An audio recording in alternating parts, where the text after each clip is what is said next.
Hello everyone, I am Parthiban. Welcome you to SAP Views. இன்னைக்கு date 13/7/2025. இந்த வீடியோவை afternoon ஒரு 12 o'clock ரெக்கார்ட் பண்ணிகிட்ருக்கிறேன்.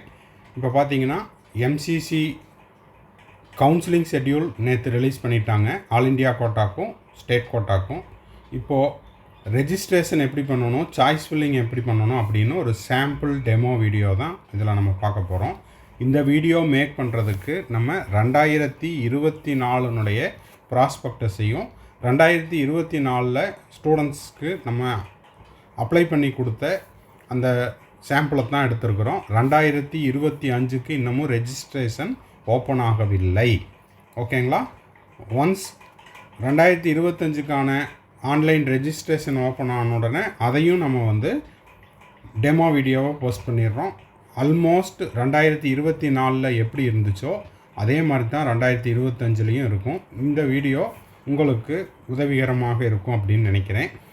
ஸோ வீடியோக்குள்ளே போகிறதுக்கு முன்னாடி இந்த வீடியோவை இது வரைக்கும் நீங்கள் லைக் பண்ணாமல் பார்த்துட்ருக்கிறீங்கன்னா மறக்காமல் ஒரு லைக் பட்டனை ப்ரெஸ் பண்ணிட்டு பாருங்கள். அதே போல் SAP Views யூடியூப் சேனலுக்கு இப்போ தான் ஃபஸ்ட் டைம் வந்திருக்கிறீங்க, இன்னமும் சப்ஸ்கிரைப் பண்ணலைன்னா மறக்காமல் சப்ஸ்கிரைப் பண்ணிவிட்டு பெல் ஐக்கானை கிளிக் பண்ணிவிட்டு பார்த்தீங்கன்னா நம்ம போடுற எல்லா வீடியோஸும் உங்களுக்கு நோட்டிஃபிகேஷனாக வந்துடும். மேற்கொண்டு உங்களுக்கு கவுன்சிலிங் ரெலவெண்ட்டாக பெய்டு சர்வீஸ் தேவைப்படுது, கம்ப்ளீட் கவுன்சிலிங் கைடன்ஸ் தேவைப்படுது, சாய்ஸ் ஃபில்லிங், சாய்ஸ் லாக்கிங்கெல்லாம் ஹெல்ப் தேவைப்படுது அப்படின்னா ஸ்க்ரீனில் தெரியிற என்னோடய நம்பருக்கு நீங்கள் காண்டாக்ட் பண்ணி உங்களுக்கான சர்வீஸை த்ரூ பெய்டு சர்வீஸாக எடுத்துக்கலாம்.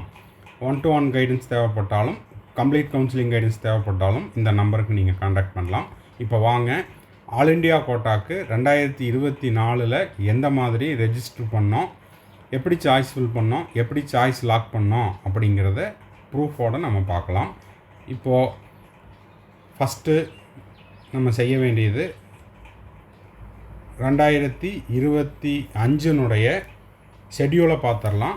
ரெஜிஸ்ட்ரேஷன் 21 ஸ்டார்ட் ஆகுது. 21 நம்ம என்ன பண்ண முடியும்னா ரெஜிஸ்ட்ரேஷன் மட்டும்தான் பண்ண முடியும். ரெஜிஸ்ட்ரேஷன் அப்படிங்கிறது வேறு ஒன்றும் இல்லை. எம்சிசியினுடைய போர்ட்டலில் போயிட்டு நம்ம யூசர் ஐடி பாஸ்வேர்டு க்ரியேட் பண்ணி வச்சுட்டு நம்ம மெயிலுக்கும் மொபைல் நம்பருக்கும் ஓடிபி ரெஜிஸ்ட்ரேஷன் சக்ஸஸ்ஃபுல்லி கம்ப்ளீட்டட் அப்படின்னு வரும். ஓகேங்களா? 22 தான் உங்களுக்கு என்ன ஆகும், சாய்ஸ் ஃபில்லிங் விண்டோ ஓப்பன் ஆகும். சாய்ஸ் ஃபில் பண்ணும்போதே நம்ம ஆல் இண்டியா கோட்டாக்கு எய்ம்ஸு, ஜிப்மரு, ஏஎஃப்எம்சி இந்த மாதிரியான கல்லூரிகளுக்கும், அது மட்டும் இல்லாமல் இந்தியாவில் இருக்கக்கூடிய எல்லா அரசு கல்லூரிகளுக்கும் 15% ஆல் இண்டியா கோட்டா ரிசர்வேஷனும், அதுக்கப்புறம் டீம்டு யூனிவர்சிட்டிஸுக்கும் பிடிஎஸுக்கும் போட்டுக்கலாம். ஓகேங்களா? அப் டு 28 வரைக்கும். இதை பற்றி நேற்றே சொல்லிட்டோம். சரி, இப்போது ரெஜிஸ்ட்ரேஷன் எப்படி இருக்கும் அப்படின்னா இதுதான் ரெஜிஸ்ட்ரேஷன் பேஜு. இந்த ரெஜிஸ்ட்ரேஷன் பேஜில் போயிட்டு நம்ம நியூ ரெஜிஸ்ட்ரேஷன் அப்படிங்கிற இடத்துல நீங்கள் MBBS பிடிஎஸ்க்கு இந்த டவுன் ஏரோ மார்க் இருக்குது இல்லைங்களா, அதில் கிளிக் பண்ணிங்கன்னா டீம்டு யூனிவர்சிட்டிக்கு அப்ளை பண்ணுறீங்களா, இல்லை கவர்மெண்ட் காலேஜஸுக்கு போடுறீங்களா, MBBSக்கு போடுறீங்களா அப்படிங்கிற எல்லா டேட்டாவும் கேட்கும். அதுக்கப்புறம் நம்ம நீட் ரோல் நம்பரை கொடுக்கணும், பாஸ்வேர்டு நம்ம க்ரியேட் பண்ணணும், அதுக்கப்புறம் செக்யூரிட்டி பின் நம்பரை கொடுத்துட்டு கேப்சா கோடை டைப் பண்ணி சைன்இன் பண்ணோம்னால ரெஜிஸ்ட்ரேஷன் ப்ராசஸ் முடிஞ்சிடும். இது 21. இப்போது பாஸ்வேர்டு க்ரியேட் பண்ணுறதுக்கு சில இம்பார்ட்டண்ட் இன்ஸ்ட்ரக்ஷன்ஸ் எல்லாம் கொடுத்துருக்காங்க. Confidentially of password is solely responsibility of the candidate and all care must be taken to protect you the பாஸ்வேர்டை பத்திரமா வச்சுக்கோங்கன்னு சொல்லியிருக்காங்க. Candidates are advised to keep changing the password at frequent interval. ஒவ்வொரு ரவுண்டுக்கும் பாஸ்வேர்டை change பண்ணிக்கணும். அதே போல் never share the password and OTP, mail ID இதெல்லாம் ஷேர் பண்ண வேண்டாம்னு சொல்லியிருக்காங்க. It is strongly recommended that OTP sent to the applicant for any activity like reset password extra. இதில் must not be shared with anyone. யாருக்கும் தகவலை share பண்ண வேண்டாம்னு சொல்லியிருக்காங்க. For security reasons after finishing ஒவ்வொரு தடவையும் நீங்கள் லாகின் பண்ண உடனே லாக் அவுட் பண்ணிக்கோங்க அப்படிங்கிறதையும் சொல்லியிருக்காங்க. சரி, இப்போது நம்ம இதெல்லாம் முடித்தாச்சு, ரெஜிஸ்ட்ரேஷன் முடித்தாச்சு அப்படின்னா இதுதான் வந்து சாய்ஸ் ஃபில்லிங் பேஜ். இப்போ சாய்ஸ் ஃபில்லிங்கில் நீங்கள் செய்ய வேண்டியதும் செய்யக்கூடாததும் என்ன அப்படின்னா, உங்களுடைய மதிப்பெண்ணை பார்த்துட்டு எனக்கு இந்த மார்க்குக்கு கவர்மெண்ட் காலேஜ் கிடைக்காது, எய்ம்ஸ் கிடைக்காது, ஜிப்மர் கிடைக்காது அப்படின்ற மாதிரியான ஒரு தாழ்வு மனப்பான்மையோட எதையுமே போடாமல் விடாதீங்க. உங்களுக்கு கிடைச்சாலும் கிடைக்கலைனாலும் நீங்கள் வந்து அதுக்கும் சேர்ந்து தான் ரெஜிஸ்ட்ரேஷன் ஃபீஸ் கட்டுறீங்க. ரெஜிஸ்ட்ரேஷன் ஃபீஸ் அப்படிங்கிறது அன்ரிசர்வ்டு கேட்டகரிக்கு 10,000 ருபீஸும், அதுவே வந்து ஓபிசி மற்ற கேட்டகரியாக இருந்ததுன்னா 5,000 ருபீஸ். அப்போது நீங்கள் கட்டுற அந்த ரெஜிஸ்ட்ரேஷன் ஃபீஸில் எல்லா கல்லூரிகளும் இருக்கும். இதுவே டீம்டு யூனிவர்சிட்டி அப்படின்னா 2 lakh ருபீஸ் பணம் கட்டணும். அப்போது நீங்கள் ஆல்ரெடி பேமெண்ட்டு முடித்தாச்சு, அதனால் உங்களுக்கு என்னுடைய மார்க்குக்கு இந்த காலேஜ் கிடைக்காது அப்படின்ற மாதிரியான தாழ்வு மனப்பான்மை வேண்டாம். இருக்கிற எல்லா காலேஜஸையும் போடுங்க. போட்டுட்டு அதை வந்து வரிசைப்படுத்துங்க. வரிசைப்படுத்துறது அப்படிங்கிறது உங்களுக்கு எந்த காலேஜ் ஃபஸ்ட்டு வேணும், எந்த காலேஜ் செகண்ட் வேணும் அப்படிங்கிறத உங்களுடைய விருப்பத்திற்கேற்றாற்போல் உங்கள் ஃபேமிலி மெம்பர்ஸ், பேரண்ட்ஸு, ஓகேங்களா, பிரதர் ஆர் சிஸ்டர், இல்லைன்னா உங்கள் வெல்விஷர், இவங்கள பக்கத்தில் வச்சுட்டு சாய்ஸஸை வந்து வரிசைப்படுத்துங்கள். இப்போ பார்த்தீங்கன்னா 1 2 3 4 and so on. இந்த ரவுண்டு வந்து ஃபஸ்ட் ரவுண்டு, ஆல் இண்டியா கோட்டானுடைய ஃபஸ்ட் ரவுண்டு. இந்த மாணவர் கடந்த ஆண்டு அவருக்கு 115 சாய்ஸஸ் தேவைப்பட்டிருக்குது. அதனால் 115 காலேஜையும் அவர் வரிசைப்படுத்தி இப்போ வந்து மருத்துவக் கல்லூரியில் படிச்சுட்டு இருக்காரு. இதெல்லாம் முடிச்சுட்டு ஃபைனலாக என்ன பண்ணணும், செக் பண்ணிவிட்டு எல்லாம் கரெக்டாக இருக்குது அப்படின்னா நீங்கள் இந்த லாஸ்ட் டேட்டில் மறக்காமல் லாக் பண்ணிடுங்க. ஓகேங்களா.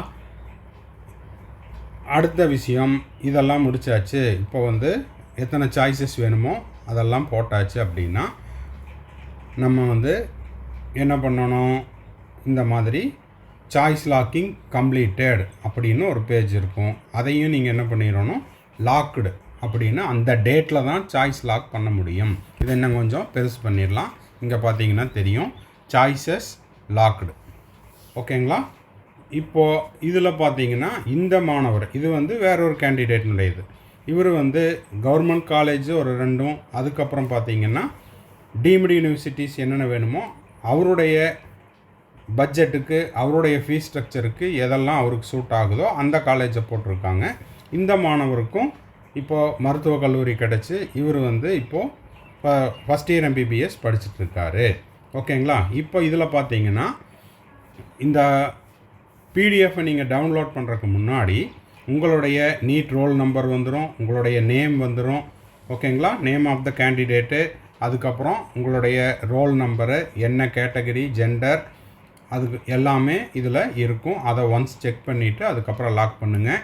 அதுக்கப்புறம் இன்ஸ்டிடியூட்னுடைய நேம் இருக்கும், MBBSஆ BDSங்கிறது இருக்கும். கோட்டா வந்து ஆல் இண்டியா கோட்டா, அது டீம்டு யூனிவர்சிட்டியா இல்லை கவர்மெண்ட் காலேஜா, அனைத்து தகவல்களும் இதில் இருக்கும். ஓகேங்களா. அதுக்கப்புறம் ஒன்ஸ் லாக் பண்ணியாச்சுன்னா நீங்கள் என்ன பண்ண முடியாது, எடிட் பண்ண முடியாது. லாக் பண்ணுறதுக்கு முன்னாடி நீங்கள் எத்தனை தடவை வேணால், உதாரணத்துக்கு இதில் மெட்ராஸ் மெடிக்கல் காலேஜை ஃபஸ்ட்டு போட்டிருக்காங்க சார், இதுக்கு பதிலாக நான் எய்ம்ஸை போட்டுக்கிறேன், இல்லைன்னா ஜிப்மர் பாண்டிச்சேரி போட்டுக்கிறேன் அப்படின்னா பிஃபோர் லாக்கிங் நீங்கள் என்ன வேணால் பண்ணலாம். இதில் இருக்கிற டீம்டு யூனிவர்சிட்டியை நான் ஃபஸ்ட்டு போட்டுக்கிறேன், கவர்மெண்ட் காலேஜை செகண்ட் போட்டுக்கிறேன் அப்படின்னா எந்த மாதிரியான ரீஅரேஞ்ச்மெண்ட்டும் செஞ்சுக்கலாம். ஆனால் ஒன்ஸ் லாக் பண்ணிட்டா அவ்வளோதான், எதுவும் செய்ய முடியாது. ஓகேங்களா. ஸோ இதுதான் வந்து choice filling and choice locking. Document upload அப்படிங்கிறது ஆல் இண்டியா கோட்டாவில் உங்களுக்கு சீட் அலாட்மெண்ட் ஆனால் தான் டாக்குமெண்ட்டை வந்து அப்லோட் பண்ண முடியும். அது என்னென்ன அப்படிங்கிறத அலாட்மெண்ட் டைம்லேயும் டேட் ஆஃப் ஜாயினிங்லேயும் சொல்லிடுறேன். இதுதான் இந்த required document to be uploaded at the time of joining. ஓகேங்களா. அது என்னென்ன அப்படின்னா உங்களுக்கு கொடுத்த அலாட்மெண்ட் ஆர்டர், ஏன்னா அலாட்மெண்ட் ஆர்டர் வந்தால் தான் டாக்குமெண்ட்டை அப்லோட் பண்ண முடியும். Admit card, score card, date of birth certificate, 10th certificate, 10+2 mark sheet, 10+2னுடைய certificate, 8 passport size photo, Aadhaar card or PAN card, driving licence, NRI கேண்டிடேட்டாக இருந்தால் அதுக்கு தேவையான passport, sponsorship affidavit, relationship affidavit, OCI கேண்டிடேட்டுக்கான டாக்குமெண்ட்டு, இந்த மாதிரி அவங்க என்னென்ன கேட்குறாங்களோ அந்த டாக்குமெண்ட்டெல்லாம் அப்லோட் பண்ணணும். எஸ்சி கேண்டிடேட், எஸ்டி கேண்டிடேட்னால் அவங்களுக்கான கம்யூனிட்டி சர்டிஃபிகேட்டு, ஓபிசி என்சிஎல்லாக இருந்தால் அதுக்கான டாக்குமெண்ட்டு, பிடபிள்யூடி கேண்டிடேட்டாக இருந்தால் அதுக்கான டாக்குமெண்ட்டு. ஓகேங்களா? இதெல்லாம் எப்போது சீட்டு கிடைத்த பிறகு, அலாட்மெண்ட் ஆர்டர் வந்த பிறகு கல்லூரிக்கு போகிறக்கு முன்னாடி அப்லோட் பண்ணிட்டு போகணும். இல்லைன்னா காலேஜ் என்ன பண்ணுவாங்க, உங்கள் சார்பாக அவங்களே அப்லோட் பண்ணிக்குவாங்க. அதுக்கு காலேஜினுடைய போர்ட்டலில் இந்த டாக்குமெண்ட்டெல்லாம் அப்லோட் பண்ணுங்க அப்படின்னு அவங்க உங்களுக்கு தகவல் கொடுப்பாங்க. ஓகேங்களா? ஸோ இதுதான் வந்து ஆல் இண்டியா கோட்டாக்கான registration, choice filling, choice locking. ஓகேங்களா?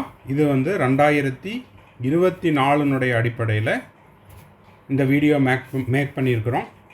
உங்களுடைய புரிதலுக்காக 2025 ஆல்மோஸ்ட் இப்படி தான் இருக்கும். இதில் ஏதாவது மாற்றம் இருக்குது அப்படின்னா திரும்பவும் 21 ரெஜிஸ்ட்ரேஷன் முடிச்சுட்டு சாய்ஸ் ஃபில்லிங்கையும் முடிச்சுட்டு ஒரு டெமோ வீடியோ 2025க்கும் போஸ்ட் பண்ணிடுறேன். இந்த வீடியோ உங்களுக்கு யூஸ்ஃபுல்லாக இருந்துச்சுன்னா மறக்காமல் ஒரு லைக் பட்டனை ப்ரெஸ் பண்ணிக்கோங்க. சப்ஸ்கிரைப் பண்ணாதவங்க சப்ஸ்கிரைப் பண்ணிவிட்டு பெல் ஐக்கானை கிளிக் பண்ணிக்கோங்க. மேற்கொண்டு கவுன்சிலிங் ரெலவெண்ட்டாக பெய்டு சர்வீஸ் தேவைப்படுதுன்னா ஸ்க்ரீனில் தெரிகிற என்னோடய நம்பருக்கு நீங்கள் காண்டாக்ட் பண்ணி உங்களுக்கான டவுட்ஸை த்ரூ பெய்டு சர்வீஸில் கிளாரிஃபை பண்ணிக்கலாம். தேங்க்ஸ் ஃபார் வாட்சிங். Bye, see you, have a nice day. அடுத்தடுத்த வீடியோவில் ரவுண்டு 1க்கு என்ன ரூல்ஸு, ரவுண்ட் 2க்கு என்ன ரூல்ஸு, ரவுண்டு 3க்கு என்ன ரூல்ஸ் அப்படிங்கிற அடுத்தடுத்த வீடியோ போஸ்ட் பண்ணிடுறேன். Bye, see you, have a nice day, enjoy the Sunday.